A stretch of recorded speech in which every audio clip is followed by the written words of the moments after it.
ये आप क्या कह रही हो भाभी? आप माँ से ये कैसी बातें कर रही हो? आपको थोड़ी भी तमीज नहीं है क्या? अरे तुम्हारी माँ ने काम ही ऐसे किए हैं, तो मैं ही क्या? कोई भी इन्हें यही बोलेगा। और माँ जी, आपने मेरी माँ को फोन करके मेरी शिकायत क्यों की? अरे नहीं बहू, मैंने ऐसा कुछ भी नहीं किया है। अरे आप क्या मुझे पागल समझती हो क्या? आपने अपनी गलतियां तो कभी नहीं देखी, लेकिन मेरी तीखी जबान से आपको बहुत चिढ़ मचती है। ऐसा नहीं है बहू, मैंने तो बस ये कहा था कि तू कुछ ज्यादा ही बोलती है और बोलने से पहले कुछ भी नहीं सोचती। देखिए माँ जी, मैं सोच समझकर शहद में डुबाकर बात नहीं बोल सकती। जो बोलती हूँ वो सच बोलती हूँ। और आपको शर्म नहीं आती क्या? भला अपनी ही बहू की कोई ऐसे शिकायत करता है क्या? बस कीजिए भाभी, कब से आप माँ को क्यों सुनाई जा रही हो? अरे एक बार माँ की पूरी बात तो सुन लो कि वो आखिर क्या कहना चाहती है। तुम तो इसमें कुछ भी मत बोलो प्रीति। जब तुम्हारी सास तुम्हारी शिकायत माँ से करने आएगी ना, तब पता चलेगा कि कैसा लगता है। और माँ जी, आप एक औरत हो, माँ हो, लेकिन उसके बावजूद भी ऐसी हरकत करते हुए आपको शर्म कैसे नहीं आई? देख बहू, तू चाहे तो अपनी माँ से पूछ ले। मैंने कुछ भी गलत नहीं कहा है। एक दो बात ऊपर नीचे हो गई होगी, लेकिन मैंने तो तेरी तारीफ ही की है। आप तो रहने ही दो माँ जी। मैं सब जानती हूँ। आप मेरी माँ से बुराई कर रही थी। अरे वो तो अच्छा हुआ जो आज मैंने माँ को हालचाल पूछने के लिए फोन कर दिया, और तभी मुझे आपकी इस सच्चाई का पता चल गया। वरना तो मुझे इसके बारे में कुछ पता ही नहीं चलता कि आप मेरी माँ से मेरे पीठ पीछे चुगली करती हो। बस कर बहू, मैं सच बोल रही हूँ। मैंने कोई चुगली नहीं की है। देख, तुझे मुझ पर विश्वास नहीं करना तो मत कर, लेकिन कम से कम अपनी माँ से तो पूछ ले। तुझे उनकी बातों पर तो विश्वास हो जाएगा ना। अब ये नाटक करने की कोई जरूरत नहीं है माँ जी। आपकी ये चालाकियां मैं अच्छे से समझ सकती हूँ। अगर आपके सामने मैं अपनी माँ को फोन करूंगी, तो वो आपकी ही साइड लेगी ना। अरे आपकी वजह से आज पहली बार मुझे मेरी माँ ने सुनाया है। वैसे तो शादी के बाद घर परिवार सब बदल जाता है, लेकिन मुझे पता नहीं था कि मुझे ऐसा भी परिवार मिल सकता है। बस कर बहू, तो खामखा मुझे इतना क्यों सुना रही है? अरे तुझे इस घर में आए कितने दिन हो गए हैं? तू हमारे साथ कब से रह रही है? तो तू ही सोच के बता। क्या तुझे सच में ऐसा लगता है कि मैं तेरी शिकायत करूंगी? अरे मैंने तो तुझे अपनी बेटी की तरह माना है। अरे आपने तो बस दुनिया वालों की नजर में अच्छा बनने के लिए मुझे अपनी बेटी कहा है, लेकिन असल में तो आपने मुझे अपनी बेटी कभी नहीं माना। तभी तो मुंह उठाकर मेरी शिकायत कर दी आपने। मैं आपको साफ साफ बता रही हूँ कि आपको मुझसे जो भी परेशानी है, वो आप आकर मुझे बताओ। और अगर आज के बाद मेरी माँ को फोन करके कुछ भी कह दिया, वो अच्छा नहीं होगा माँ जी। बस कीजिए भाभी, आप मेरी माँ को धमकी दे रही हो। अरे कभी कभी अपनी भी गलती मान लिया करो ना। हर बार आप ही सही नहीं हो सकती। तू तो चुप ही बैठ प्रीति। ये सास और बहू के बीच की बात है, इसीलिए तुम्हारा चुप रहना ही बेहतर होगा। अरे तुम लोग घर को कितना गंदा रखते हो। वो तो अच्छा है कि साफ सफाई मैं करती हूँ, वरना तो तुम लोग किसी गंदे कॉकरोच की तरह रहते हो। मीनाक्षी की बातें रेखा को सीधे तीर की तरह चुभती है। फिर कुछ दिनों के बाद जब सभी लोग एक साथ बैठे होते हैं, तभी अरे तुम कौन हो और सीधा घर में कैसे घुसी आ रही हो? अरे मैं काम वाली है मैडम, और मुझे बुलाया गया है, इसलिए मैं आई है। और इसे मैंने ही बुलाया है। तुम लोगों से तो घर की साफ सफाई बिल्कुल भी नहीं होती, और मैं अकेले सारा काम कब तक करती रहूंगी? और इसीलिए मैंने इस काम वाली को रखा है। चलो अच्छा है बहू, अगर काम वाली की वजह से हमारे घर में शांति बनी रहेगी, तो हमें उससे कोई एतराज नहीं है। काम वाली बबली के आने के बाद घर के माहौल में थोड़ा बदलाव आने लगता है। फिर कुछ दिनों के बाद जब घर के सभी लोग खाना खाने बैठते हैं, तभी ओफो प्रीति, ये क्या मैनर्स है? दाल लेनी है तो तरीके से निकालनी चाहिए ना। अब देखो, आधी दाल तो तुमने नीचे ही गिरा दी। अरे भाभी, अब मैंने ये जानबूझकर थोड़ी ना गिराया है, गलती से गिर गया ना। अरे तुम लोग तो एकदम गवार हो, कोई मैनर्स नहीं है तुम में। जब भी मैं तुम लोगों के साथ खाना खाने बैठती हूँ, तब तो मेरे गले के नीचे निवाला तक नहीं उतरता। अरे मेम साहब, इतनी सी बात के लिए इतने किचकिच काय को कर रही हो? मैं किस लिए है, मैं कर देगी ना साफ। और खाना खाते से मैं थोड़ा नीचे गिरना अच्छा ही होता है। कहते हैं कि उसी बहाने चींटियों को भी खाना मिल जाता है। देखो बबली, तुम ज्यादा बकवास मत करो। और ये हमारे घर की बात है। अरे हमारे घर में तो किसी को भी मैनर्स नहीं है, इसीलिए तुम तो चुप ही रहो।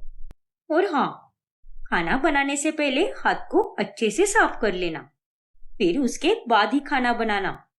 टेंशन नको मेम साहेब, मैं अच्छे से अपने हाथ साफ करेगी।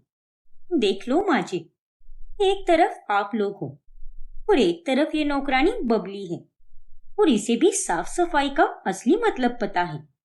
लेकिन आप लोग तो एकदम गवार हो। बस करो मीनाक्षी, तुम बबली के आगे हम सबको नीचा कैसे दिखा सकती हो? अगर मैं बबली के आगे तुम लोगों को नीचा दिखाऊंगी, शायद तभी जाकर तुम लोगों को शर्म आ जाएगी, क्योंकि आप लोगों को देखकर तो यही लगता है कि आप में शर्म नाम की तो कोई चीज नहीं बची है। मीनाक्षी की बदतमीजी और उसकी जबान का कड़वापन अब हर दिन बढ़ता ही जाता है। फिर कुछ दिनों के बाद जब मीनाक्षी सब्जियां लेकर घर आती है, तभी हैप्पी बर्थडे। अरे वाह, आप सबको मेरा बर्थडे याद था। Thank you so much. Happy birthday ma'am साहब। आपको पता है, आपके घर वालों ने बहुत ही मेहनत से ये घर सजाया है। हाँ मीनाक्षी, भले ही घर में कैसा भी माहौल क्यों ना हो, लेकिन तुम हम सबके लिए बहुत जरूरी हो, तो फिर हम तुम्हारा बर्थडे कैसे भूल सकते हैं? अरे बस बस, बातें बाद में कर लेना। चलिए भाभी, पहले केक कट करते हैं।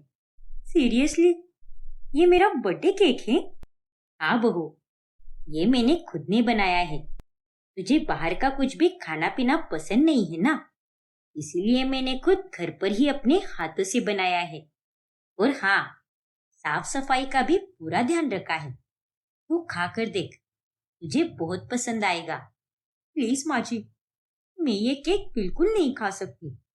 ये अच्छी बात है कि आप सबको मेरा बर्थडे याद था, और मैं इसके लिए बहुत खुश भी हूँ। लेकिन थोड़ा तो सोचते ना, ये किस तरह के बलून लगाए हैं? सब अलग अलग कलर के हैं, एकदम सतरंगी टाइप के। अरे थीम नाम की भी कोई चीज होती है ना। और आप सबको क्या हो गया है? थोड़ा तो तैयार होकर आते ना। अरे भाभी, हम सब तो तैयार होने जा ही रहे थे, लेकिन आप ही बाजार से जल्दी आ गई। अच्छा, तो इसमें भी मेरी ही गलती है। अरे बर्थडे मेरा है, मेरे लिए प्लान बनाया था ना, तो आप लोग अपना दिमाग नहीं लगा सकते क्या? और इस नौकरानी को मेरे बर्थडे में क्यों शामिल किया है? ये तो क्या कह रही है बहू, ये भी हमारे परिवार की तरह ही है। रोज इसका आना जाना रहता है, तो हमें भी इससे कितना लगाव हो गया है। सच में माँ जी, आपकी सोच तो कितनी छोटी है, और आप लोग इस सोच से कभी ऊपर नहीं आ सकते। अरे ये एक नौकरानी है, हमारे घर में काम करने आती है, तो इसे सर पर चढ़ाने की क्या जरूरत है? छोड़ो, मुझे तो अब कोई इंटरेस्ट ही नहीं रहा। हो गया मेरा बर्थडे। मीनाक्षी किसी की भी भावनाओं की कदर ही नहीं करती। ऐसे ही दिन निकल रहे थे, लेकिन घर का माहौल रोज इसी तरह खराब होने लगता है। ऐसे ही एक दिन, आइए दीदी, सफर में आपको कोई परेशानी तो नहीं हुई ना? अरे नहीं नहीं, मुझे तो कोई परेशानी नहीं हुई। मयांक जो स्टेशन लेने आया था। अरे बुआ जी, आपकी चप्पल कहाँ पर है? चप्पल तो मैंने बाहर ही उतार दी। अब घर में चप्पल पहनकर आना अच्छा थोड़ी ना लगता है। और मुझे मेरा कमरा बता दो, क्योंकि मैं पहले नहाना चाहती हूँ। पता नहीं रास्ते में कैसे कैसे लोग थे, ट्रेन में भी कितनी भीड़ थी, इसीलिए नहा लूंगी तो थोड़ा अच्छा लगेगा। मीनाक्षी को गुड्डन का स्वभाव काफी अच्छा लगता है। अरे रेखा भाभी, ये बिस्तर पर इतनी धूल क्यों जमा है? नीचे भी तेल गिरा पड़ा है। हाँ, वो अभी तक झाड़ू पोछा नहीं हुआ है ना, इसलिए इतना गंदा है। अरे तुम लोग भी हद करते हो, साफ सफाई पहले करनी चाहिए ना।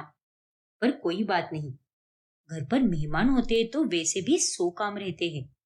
हाँ दीदी, वो तो है। अरे आप भी किसे बता रही हो बुआ जी? माँ जी से तो साफ सफाई बिल्कुल भी नहीं होती, इन्हें तो बस बहाने देना आता है। तूने बिल्कुल सही कहा, ये तो बिल्कुल ही आलसी है। लेकिन ऐसी भी कोई बात नहीं है कि रेखा साफ सफाई नहीं करती, बल्कि वो तो जो कोई भी काम करती है वो एकदम अच्छे से करती है। ऐसा है क्या? वैसे आपको पता है बुआ जी, अब तक माँ जी ने मुझे जितने भी लोगों से मिलवाया है वो सब ऐसे ही है, एकदम गंदगी में रहते हैं, घर को भी कितना गंदा रखते हैं। लेकिन माँ जी को उससे कोई परेशानी नहीं होती, क्योंकि माँ जी खुद भी एकदम गंदगी मचाती रहती हैं। तो आप तो उल्टा बोल रही हो। पता नहीं पहले काम करती होगी, लेकिन अब तो इनसे कोई काम नहीं होता, बस बहाने देती रहती है। अरे मेम साहब, आप अम्मा जी के लिए ऐसा क्यों कह रही हो? अब उन्हें भी ऐसा रहना अच्छा थोड़ी ना लगता है। एक वक्त के बाद शरीर भी जवाब दे देता है, लेकिन फिर भी अम्मा जी से जितना होता है वो उतना करती है। तू तो चुप ही रहे बबली। अरे कितनी बार समझाऊं तुझे मैं कि हमारे घर के मामले में ज्यादा टांग मत डाला कर। सामने बुआ जी बैठी है मेरे, और वो आती ही कैसे हर चीज को देखने परखने लगी है, लेकिन माँ जी से तो वो तक नहीं होता। अरे बहू, तू जो कुछ भी कह रही है वो सब ठीक होगा, लेकिन ये सब तू मुझे क्यों बता रही है? भले ही मैं तेरी बुआ हूँ, लेकिन हूँ तो बाहर वाली ही ना। तो तू अपने ही घर की बुराई मेरे आगे क्यों कर रही है? क्योंकि आप तो एकदम मेरी तरह हो बुआ जी, और ऊपर से आप माँ जी की उम्र की हो।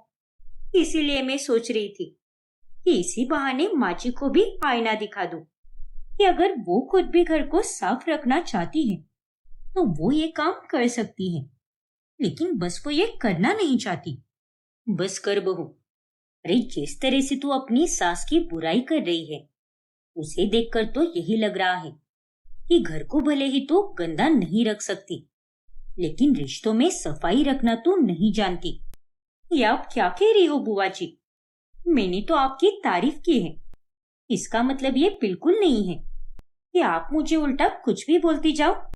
मैं नहीं बहू, तू ही कुछ भी बोल रही है। अरे तेरी सास की शक्ल देख, कैसे शर्म से नजर झुका रही है वो। गुड्डन की बातें सुनकर मीनाक्षी का मुंह बन जाता है, लेकिन अकड़ अब भी वही थी। फिर कुछ दिनों के बाद, अरे क्या हुआ बहू, यू बाल्टी क्यों पटक रही है तू?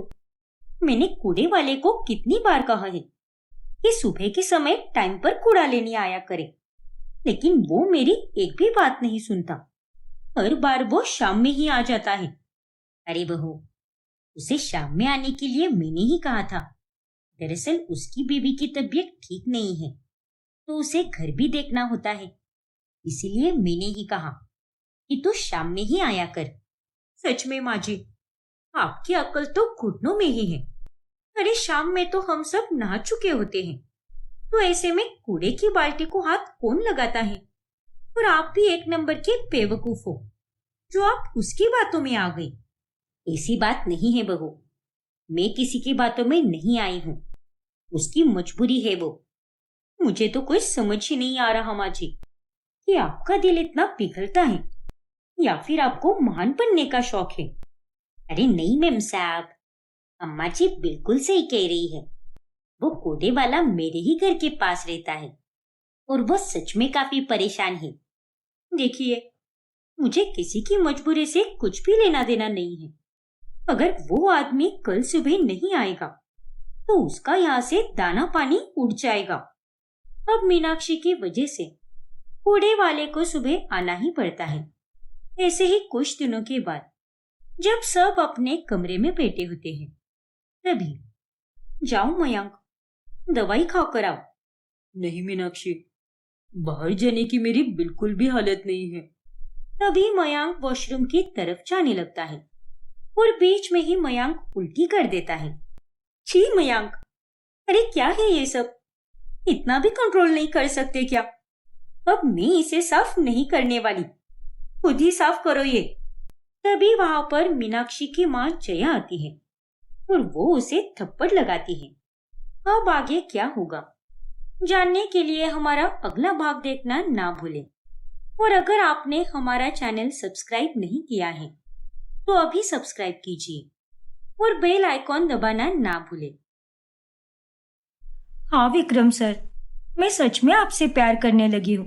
पहले जब आपको मुझसे प्यार हुआ तब मुझे सब कुछ एकदम अजीब और अलग सा लगा, लेकिन अब जब मुझे आपसे प्यार हुआ है तब जाकर मुझे प्यार का असली मतलब समझ आया है। सिया, आपने सही कहा था सर। प्यार ना तो कोई उम्र देखता है और ना ही कुछ और। वो तो एक सुंदर एहसास होता है जो बेवजह कभी भी किसी से भी हो सकता है। शुक्रिया सिया, लेकिन तुम्हें पता है मुझे ये सब किसी सपने के बराबर लग रहा है। लेकिन ये कोई सपना नहीं है सर, बल्कि हकीकत है। हाँ सिया, अब जब हम दोनों फाइनली एक दूसरे से प्यार करते हैं तो प्लीज मुझे पहले ये सर कहना बंद करो और विक्रम ही कहो। वो सुनने में मुझे अच्छा लगेगा। ठीक है सर, मेरा मतलब विक्रम। लेकिन सबसे पहले हमें ये सब जाकर अपने अपने घर वालों को बताना होगा और उनकी रजामंदी से ही सब कुछ होगा, क्योंकि हम दूसरों का दिल दुखाकर एक हो जाए ये मुझे बिल्कुल मंजूर नहीं है। मुझे भी सिया, माँ तो मान जाएगी लेकिन अंश का पता नहीं। मुझे तो बस उसी की चिंता है। फिर विक्रम और सिया अपने अपने परिवार वालों को जाकर सारी बातें बताते हैं। क्या ये तुम क्या कह रही हो? होश में तो हो ना? तुम्हें एक बूढ़े आदमी से प्यार हुआ है? सिया बेटा, ये सही नहीं है। मैं तेरे प्यार को गलत नहीं कह रही, लेकिन लोग क्या कहेंगे? इस समाज में रहने के लिए समाज के उसूलों से ही जीना पड़ता है बेटा। हाँ सिया, माँ जी एकदम सही कह रही है। तुम्हारा और विक्रम साहब का प्यार एकदम गलत है और तुम दोनों की उम्र के बीच में पूरे 20 से 25 साल का फर्क है। देखो सिया, तुम ये रिश्ता अभी के अभी तोड़ दो, बाकी मैं कुछ नहीं जानता। नहीं भैया, ऐसे कैसे तोड़ दूं मैं ये रिश्ता? मैं जानती हूँ कि आप लोगों के लिए ये सब जानना और समझना बहुत मुश्किल है, लेकिन प्यार उम्र देखकर नहीं किया जाता। पहले मेरी भी सोच आप लोगों की तरह ही थी, पर फिर जब मुझे विक्रम से प्यार हुआ उसके बाद मेरी सोच पूरी तरह बदल गई। उन्होंने मेरा हर मुश्किल में साथ दिया है, आप सबका साथ दिया है, फिर चाहे वो अंजू भाभी को उन आदमियों के चंगुल से बचा कर हो या फिर माँ को जब डेंगू हुआ हो तब का हो, लेकिन उन्होंने मेरा हर वक्त साथ दिया है। हाँ बेटा, बात तो तेरी सही है। और माँ, आपके और पापा की उम्र के बीच में पूरे 10 साल का फर्क है, फिर भी आप दोनों में अटूट प्यार है। आज तक आप पापा को कितना याद करती हो, और ये बात हम सबको समझनी होगी कि प्यार हमेशा दो आत्माओं के बीच होता है। और रही बात समाज की, तो लोगों का क्या है माँ? लोग तो बस बातें ही बनाते हैं। हाँ बेटा, वो तो है, और तेरी बातें सुनकर अब मुझे भी यही लग रहा है कि तू सही कह रही है। और तू और विक्रम जी अगर दोनों एक दूसरे के साथ खुश हो तो मुझे इस रिश्ते से कोई दिक्कत नहीं है। क्यों उदय बेटा? हाँ माँ, और सिया, हम सब है तुम्हारे साथ। और धन्यवाद सिया, हमारी सोच को अपनी बातों से बदलने के लिए। हम सबको ये बात पहले से पता थी, लेकिन बस उस बात का एहसास दिलाने वाला कोई था ही नहीं।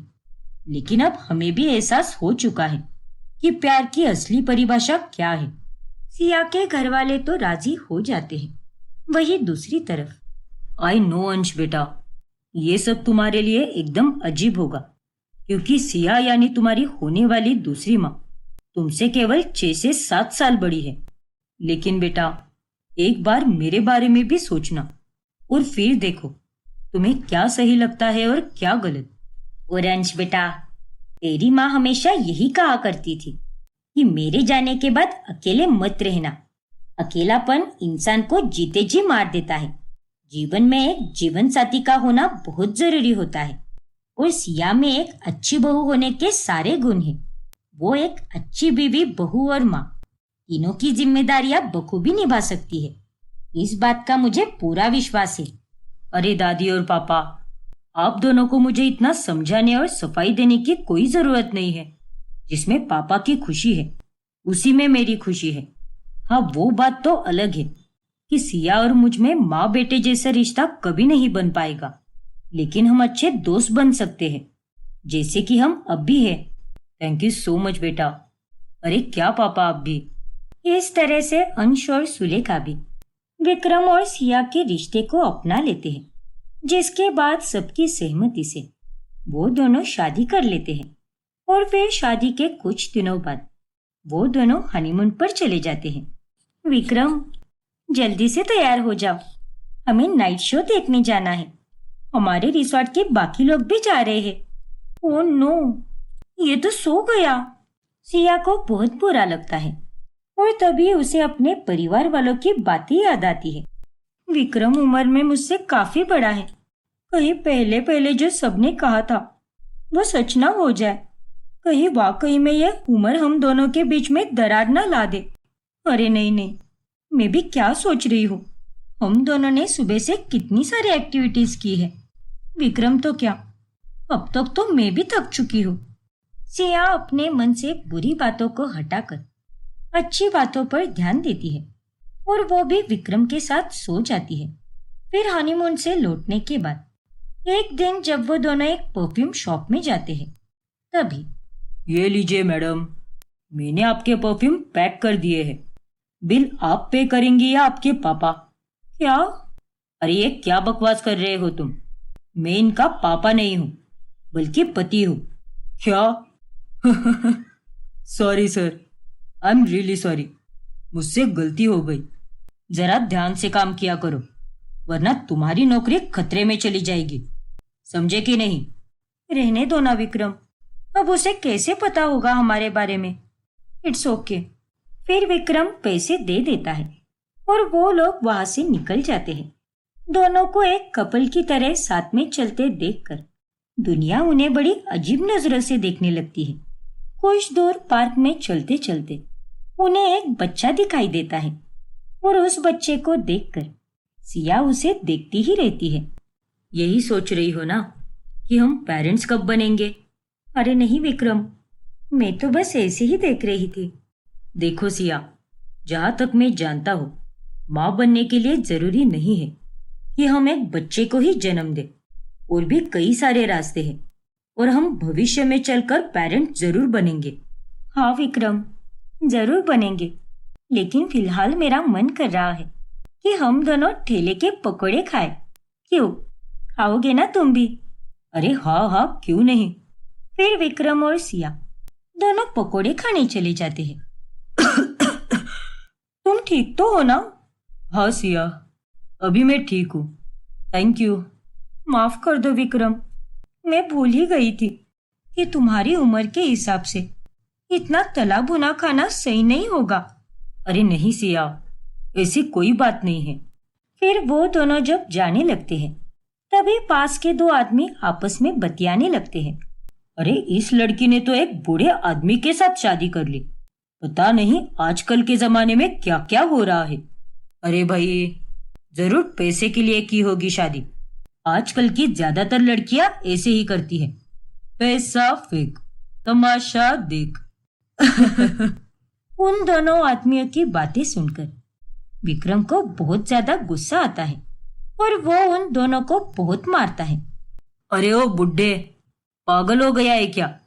अरे पागल तो तुम लोग हो, और तुम्हारी हिम्मत भी कैसे हुई मेरी बीवी के बारे में इस तरह से बात करने की? अरे अगर इतनी ही तुझे मिर्ची लग रही है तो फिर तूने इसके साथ शादी ही क्यों की? Shut up. अगर एक और शब्द भी बोला ना तो इधर के इधर ही हड्डी पसली एक कर दूंगा। विक्रम, विक्रम प्लीज शांत हो जाओ, और तुम दोनों अपने काम से काम रखो ना। कोई कुछ भी करे, उससे तुम दोनों को क्या करना है? दफा हो जाओ यहाँ से। वरना मैं तुम दोनों की अकल ठिकाने लगाऊंगी। उन दोनों की बातें सुनकर वो दो आदमी वहां से चले जाते हैं और घर जाकर, देखो कितनी चोट लगी है तुम्हें विक्रम।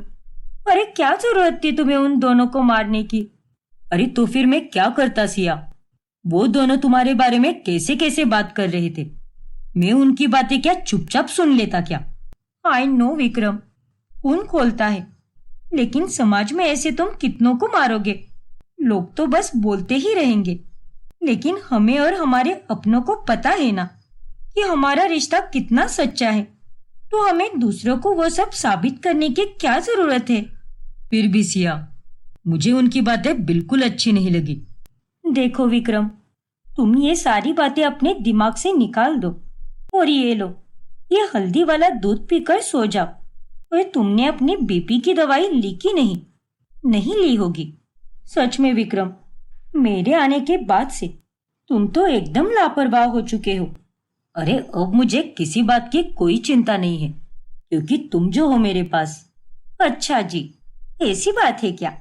हाँ हाँ, ऐसी ही बात है। सिया अब विक्रम के कंपनी की दूसरी हेड बन जाती है और वो दोनों अब साथ में खूब मेहनत करके कंपनी को आगे ले जाने की पूरी कोशिश करते हैं। फिर एक दिन जब सिया अपने मायके जाती है, तभी, अरे बिंदु काकी, मीनल, कैसी हो आप दोनों? अरे हम जैसे भी हो, तुझे उससे क्या लेना देना? और खबरदार जो मेरी बेटी से मिली तो। अरे लेकिन काकी, नमस्ते दामोदर भैया। अरे अजीब बात है, सिया से ना तो दामोदर दूध वाला और ना ही बिंदु कोई भी ठीक से बात भी नहीं करता और सब उससे मुंह फेर कर चले जाते हैं। ये सब क्या हो रहा है माँ? दामोदर भैया जो दूध बेचते हैं, उन्होंने भी मुझसे देखकर मुंह फेर दिया, और तो और बिंदु काकी, उन्होंने भी मुझे खामखा सुना दिया। अरे सिया बेटा, अब हमसे मोहल्ले में कोई बात नहीं करता। जो बिंदु हमारे घर पर दिन में 50 बार आया करती थी, अब तो वो हमारी तरफ देखती भी नहीं है। और तो और दामोदर भी हमारे यहाँ दूध देने नहीं आता है। सबको यही लगता है कि हम लोग गलत थे। जब से तेरी शादी हुई है, तब से यही हाल है बेटा। क्या? अरे कैसे बेवकूफ लोग हैं ये। बाप रे, माफ कर दीजिए माँ, मैं तो शादी करके अपने ससुराल चली गई, लेकिन पीछे से आपको हजारों ताने सुनने मिले होंगे, जो तीर की तरह आपके दिल को चीर गए होंगे। अरे नहीं बेटा, तू अब ऐसी बातें मत कर। दुनिया चाहे हमें लाख ताने दे दे, लेकिन मुझे, उदय और अंजू बहू को उस बात से कोई फर्क नहीं पड़ता, क्योंकि हम तेरे और विक्रम जी के प्यार को समझते हैं और हम तुम दोनों के साथ हैं। इसीलिए ना तो तुझे बुरा मानने की जरूरत है और ना ही शर्मिंदा होने की। तुम दोनों ने जो भी किया है बिल्कुल सही किया है, क्योंकि कुछ लोगों को और उनके नजरिए को हम कभी नहीं बदल सकते, और ये सारी बातें तुम उन पर ही छोड़ दो। शुक्रिया माँ, आपने सच में मेरा बहुत साथ दिया है। सिया अब भावुक होकर जमुना के गले लगती है। फिर एक रात जब सिया विक्रम की कॉफी बनाकर लाती है, तभी वो देखती है कि विक्रम फर्श पर बेहोश पड़ा है, और उसे इस हालत में देखकर सिया के हाथ से कॉफी छूट जाती है। विक्रम, आंखें खोलो विक्रम। ओह गॉड, ये क्या हो गया? विक्रम! सिया की आवाज सुनकर अंश वहां पर आता है। क्या हुआ सिया? देखो ना अंश, मैं अभी अभी कमरे में आई और देखा कि विक्रम फर्श पर बेहोश पड़े हुए हैं। तुम घबराओ मत सिया, हमें पापा को फौरन हॉस्पिटल लेकर जाना होगा। हाँ अंश, जल्दी चलो। सिया बहुत घबरा जाती है और वो दोनों उसे हॉस्पिटल लेकर जाते हैं, लेकिन इस बारे में वो सुलेखा से कुछ भी बात नहीं करते। अंश, विक्रम को कुछ होगा तो नहीं ना? वो ठीक तो हो जाएंगे ना? हाँ सिया, पापा बिल्कुल ठीक हो जाएंगे। और सबसे पहले तो तुम अपने आप को संभालो। आओ, बैठ जाओ यहाँ पर। सिया के चेयर पे बैठने के बाद अंश उसको पानी पिलाता है। देखो सिया, तुम बिल्कुल चिंता मत करो, सब ठीक हो जाएगा। और अगर तुम ही इस तरह से डर जाओगी तो कैसे चलेगा? तभी वहां पर डॉक्टर आते हैं। डॉक्टर साहब, कैसे है विक्रम? विक्रम जी को हार्ट अटैक आया है। क्या? हार्ट अटैक की बात सुनकर हंस और सिया एकदम चौंक जाते हैं। अब आगे क्या होगा जानने के लिए हमारा अगला भाग देखना ना भूलें। और अगर आपने हमारा चैनल सब्सक्राइब नहीं किया है तो अभी सब्सक्राइब कीजिए और बेल आइकन दबाना ना भूलें। मैं इस अखबार की न्यूज़ का पता लगा कर ही रहूंगी। इंटरनेट पर इसके बारे में जरूर कुछ ना कुछ होगा। इस हेडलाइन को देखकर मेरे पसीने छूट रहे थे। जरूर इस न्यूज़ का मेरी जिंदगी से कोई ना कोई नाता है जो मुझे याद ही नहीं आ रहा। पिया उस अखबार की न्यूज़ का पता लगाने जा ही रही होती है कि तभी हवा के झोंके के कारण वो अखबार उड़कर कहीं खो जाता है और बहुत ढूंढने के बाद भी वो प्रिया को नहीं मिल पाता। अरे नहीं, वो अखबार अचानक से कहाँ गायब हो गया? अब मैं क्या करूंगी? उस बॉम्ब ब्लास्ट की न्यूज़ के बारे में कैसे पता लगाऊंगी? क्या था उस फैक्ट्री का नाम?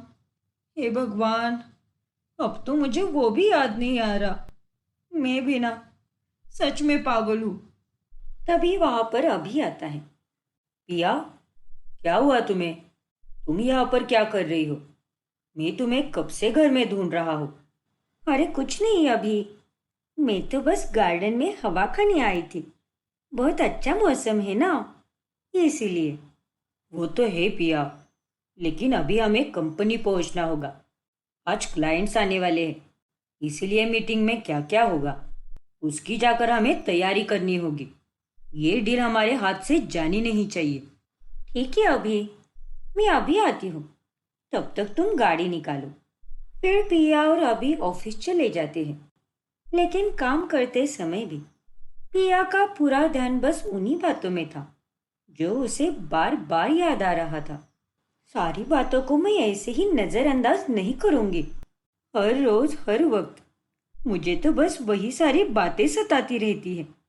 जब भी कुछ दिखाई देता है सब कुछ धुंधला सा नजर आता है।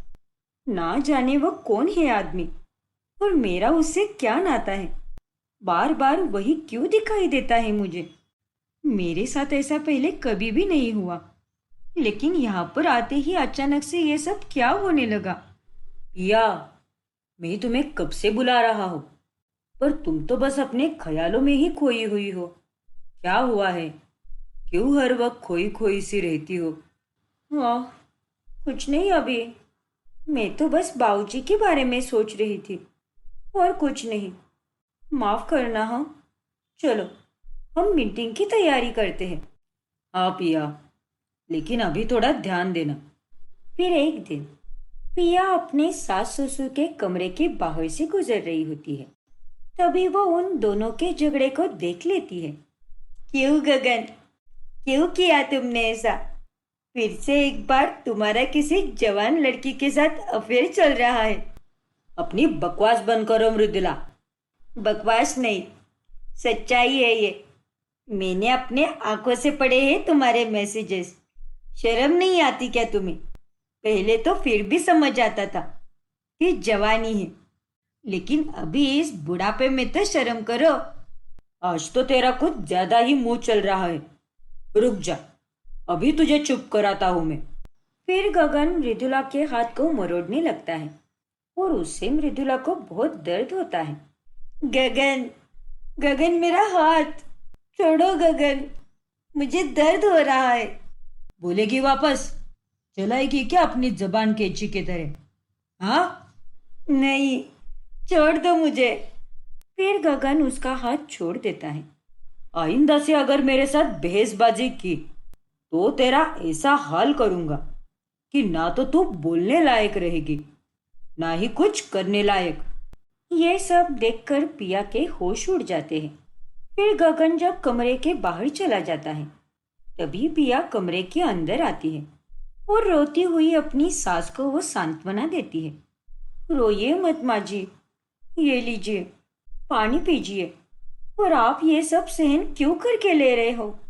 पापा जी आपके साथ जो भी कर रहे हैं वो सरासर गलत है। अपने आत्मसम्मान के लिए आपको उनके खिलाफ लड़ना ही होगा। नहीं पिया, मैं इस उम्र में सिर्फ सुख शांति ही चाहती हूँ। अब मुझे कोई लड़ाई झगड़ा नहीं चाहिए। जाने दो, जैसा चल रहा है चलने दो। गगन कभी नहीं बदलने वाला। लेकिन माँ जी। पिया, मुझसे वादा करो। वादा करो कि तुम अभी को कुछ नहीं बताओगी, क्योंकि अगर उसे ये सब पता चला तो वो बहुत गुस्सा हो जाएगा और खामखा बाप बेटे की दुश्मनी हो जाएगी। और मैं घर में कोई कलेश नहीं चाहती। लेकिन माँ जी, अभी को ये बात पता होनी जरूरी है। तो फिर आप इस बात को क्यों दबा रही हो? नहीं पिया, मैं जो भी कह रही हूँ उतना करो। तुम मुझे अपनी माँ मानती हो ना? हाँ माँ जी। तो तुम अभी को कुछ भी नहीं बोलोगी? तुम्हें अपनी माँ की कसम। ना चाहते हुए भी प्रिया अब मृदुला के साथ हो रहे व्यवहार को रोक नहीं पाती और कसम देने के कारण वो अभी को भी ये सारी बातें बता नहीं पाती। फिर एक दिन जब गगन का दोस्त भूषण आता है, तभी भूषण को देखकर प्रिया में फिर से दर्द होने लगता है और उसके हाथ पांव कांपने लगते हैं। हेलो पिया, कैसी हो बेटा? ये ये आदमी, इसे देखकर मुझे क्या हो रहा है? नहीं, खुद को संभाल पिया। पिया बेटी, भूषण अंकल कुछ बोल रहे हैं तुमसे। माफ कीजिए अंकल, मैं बिल्कुल ठीक हूँ। आप बताइए, आप शादी में क्यों नहीं आए? अरे बेटा, मैं एक लॉन्ग ट्रिप पर गया था विदेश में और किसी कारणवश मुझे वहीं पर रुकना पड़ा, इसलिए मैं तुम्हारी शादी में नहीं आ पाया। खैर, मैं भी एकदम बढ़िया हूँ। ये तोहफा लो। तुम्हें और अभी को शादी मुबारक हो बेटा। शुक्रिया अंकल। लेकिन भूषण जब प्रिया को देखता है तभी उसे उसमें कुछ अजीब बात लगती है और फिर बाद में वो गगन से भी कहता है, अरे ये क्या कह रहा है तू? देख गगन, मुझे तेरी बहू में कुछ गड़बड़ लग रही है। ना जाने क्यों, उसे देखकर मुझे बहुत अजीब सा महसूस हुआ।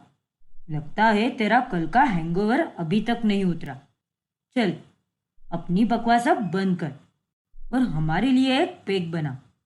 गगन भूषण की बात को नजरअंदाज कर देता है। फिर कुछ दिनों बाद अभिराज का जन्मदिन आता है और उस मौके पर पिया अभिराज के लिए ढेर सारे तोहफे लाती है। अरे बाप रे, इतने सारे तोहफे! शुक्रिया पिया, ये सब देखकर मुझे बहुत अच्छा लग रहा है। इतना स्पेशल मैंने आज तक कभी महसूस नहीं किया। थैंक यू सो मच पिया। नहीं अभी, शुक्रिया तो मुझे तुम्हारा करना चाहिए, क्योंकि अगर आज के दिन तुम पैदा ही नहीं होते तो तुम मुझे कभी नहीं मिलते। सही बात है।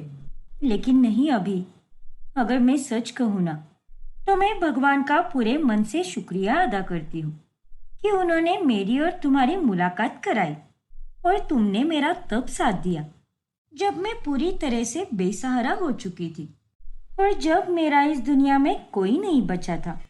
तब तुमने मुझे प्यार किया, मेरी देखरेख की और अब मेरी यही तमन्ना है कि हर जन्म तुम मुझे ही मिलो। चिंता मत करो पिया, हर जन्म का तो ऊपर वाले के हाथ में है। लेकिन इस जन्म में मैं तुम्हें कभी छोड़कर नहीं जाऊंगा और हमेशा तुम्हारा साथ निभाऊंगा। ये मेरा तुमसे वादा है। फिर पिया अभी के गले लगती है और शाम में अभी के जन्मदिन की पार्टी होती है जिसमें सभी लोग आते हैं। जन्मदिन मुबारक हो मेरे भाई। जन्मदिन की ढेरों शुभकामनाएं अभी। शुक्रिया कोयल। शुक्रिया पुलकित। और कैसी हो पिया? मैं ठीक हूँ कोयल, तुम कैसी हो? बस ठीक। तुम्हें और अभिराज को एक साथ पति पत्नी के रूप में देखकर आज मुझे बहुत खुशी हो रही है। शुक्रिया कोयल, लेकिन ये सब तुम सबके कारण ही हो पाया है। तुमने मेरा हमेशा एक बहन की तरह साथ दिया है, अच्छे से देखभाल की। उस सब के लिए बहुत बहुत शुक्रिया कोयल। ओफो पिया, तुम बिना बड़ी सेंटी हो जाती हो। चलो अब हम केक काटते हैं। सुना है तुमने अपने हाथों से बड़ा सा केक बनाया है। हाँ कोयल, तुमने बिल्कुल सही कहा। तुम भी चक्कर बताना, आखिर कैसा बना है केक। अरे केक तो अच्छा ही बना होगा, आखिर उसे तुमने जो बनाया है। फिर कोयल जब पिया के हाथ का बना केक खाती है तभी वो उसे काफी पसंद आता है। अरे वाह पिया, ये केक तो वाकई में लाजवाब है। उफ, क्या स्वाद है इसका। आज से पहले मैंने ऐसा स्वादिष्ट और मजेदार केक कभी नहीं खाया, वो भी घर का बना हुआ। सच में पिया, बहुत टेस्टी बना है केक। शुक्रिया कोयल। और लो ना। अरे नहीं पिया, बस बहुत खा लिया मैंने केक। मेरी एक सहेली है आहाना, वो भी एक बेकर है। आज तक तो मुझे उसके ही हाथ के बने केक पसंद आते थे, लेकिन अब से मैं तुम्हारे हाथ का केक भी खाने आया करूंगी। क्या कहा? आहाना? हाँ पिया, यही तो नाम है मेरी सहेली का, आहाना। वो नाम सुनकर पिया के सर में फिर से बहुत तेज दर्द उठता है और उसे किसी लड़की का धुंधला धुंधला चेहरा याद आता है। क्या हुआ पिया, सब ठीक है ना? हाँ हाँ कोयल, सब ठीक है। वो बस हल्का सा दर्द हो रहा है। कल रात से ठीक से सो नहीं पाई ना, इसीलिए। अच्छा, लगता है अपने पति के जन्मदिन की कुछ ज्यादा ही जोरों शोरों से तैयारियां चल रही थी, हाँ? हाँ कोयल, ये उसका पहला जन्मदिन है मेरे साथ, तो उसे तो यादगार और बड़ा बनाना ही था ना। हाँ, वो बात भी सही है। फिर एक दिन जब पिया एक रास्ते से जा रही होती है तभी उसे फिर से वो बूढ़ा आदमी नजर आता है जिसे उसने कुछ ही दिनों पहले देखा था और उसका पीछा करने की कोशिश भी की थी। अरे, ये तो वही बूढ़े काका हैं, लेकिन ये क्या? शायद ये दोनों गुंडे उनसे पैसे चुराने की कोशिश कर रहे हैं। हे भगवान! ओए बुड्ढे, जल्दी से हमें अपना बटुआ दे दे। हमें सब पता है, अभी अभी तो एटीएम से पैसे निकाल कर आ रहा है। पैसे निकालता है या टपका दूं तुझे इधर के इधर? हाँ? नहीं नहीं, ऐसा मत करो, मुझे छोड़ दो। आखिर मैंने तुम दोनों का क्या बिगाड़ा है? छोड़ दो मुझ गरीब को। ये मेरी पेंशन के पैसे हैं। मेरा इस दुनिया में कोई है भी नहीं। इन्हीं पैसों के सहारे मैं जी रहा हूँ। मुझसे कुछ भी मत लूटो, छोड़ दो मुझे। अरे चुप! ओए कालू, छीन ले इसके सारे पैसे। हाँ बॉस। फिर वो दोनों गुंडे उस बूढ़े आदमी के पैसे छीन ही रहे होते हैं कि तभी वहां पर पिया आती है और वो उन दोनों गुंडों की आंखों में पेपर स्प्रे छिड़क देती है, जिससे उन दोनों की आंखों में भयंकर जलन होने लगती है। अरे नहीं, हमारी आंखें मर गए रे। नहीं। नालायक बेशर्मो! अरे अगर इनकी जगह तुम्हारे बूढ़े पिता होते तो तुम्हें कैसा लगता? हाँ, बुजुर्ग आदमी को परेशान करते हुए तुम्हें शर्म नहीं आती क्या? रुको, तुम दोनों को तो मैं अभी पुलिस के हवाले करती हूँ। वो दोनों गुंडे वहां से भागने की कोशिश करते हैं, लेकिन वक्त रहते ही पुलिस उन्हें पकड़ लेती है। धन्यवाद बेटी, आज अगर तुम यहाँ पर नहीं होती तो वो दरिंदे मेरे पैसे छीनकर भाग जाते। मेरी जान और मेरे पैसे बचाने के लिए बहुत बहुत धन्यवाद बेटी। कोई बात नहीं काका, आप तो मेरे पिता समान हो और आपके लिए मैं इतना तो कर ही सकती हूँ ना। बेटी, जब तुम मेरी इतनी मदद कर रही हो तो चलो मैं तुम्हें अपने हाथ की चाय पिलाता हूँ। मैं बहुत बढ़िया चाय बनाता हूँ। पर काका, पर वर कुछ नहीं बेटी। अगर तुम मुझे अपना पिता समझती हो तो तुम भी मेरी बेटी हुई ना, और एक बेटी अपने पिता को कभी मना नहीं करती। चलो मेरे घर चलो बेटी। फिर पिया उस बूढ़े आदमी के घर चली जाती है। अरे वाह काका, चाय तो आपने एकदम कमाल की बनाई है। धन्यवाद बेटी। लेकिन काका, आप यहाँ पर अकेले रहते हो क्या? आई मीन आपका अपना कोई नहीं है क्या? अपने तो थे बेटे, लेकिन अब वो इस दुनिया में नहीं रहे। ये देखो, ये तस्वीरें देखो। ये मेरी बेटी है जिसकी मौत आज से 22 साल पहले हुई है, और ये मेरी बीवी है जिसकी मौत आज से 10 साल पहले हुई। जब पिया उन दीवार पर टंगी हुई तस्वीरों को देखती है तब उसके पैरों तले जमीन ही खिसक जाती है और वो पूरी तरह चौंक जाती है। आखिर कौन है वो दोनों? जानने के लिए हमारा अगला भाग देखना ना भूलें। और अगर आपने हमारा चैनल सब्सक्राइब नहीं किया है तो अभी सब्सक्राइब कीजिए और बेल आइकन दबाना ना भूलें।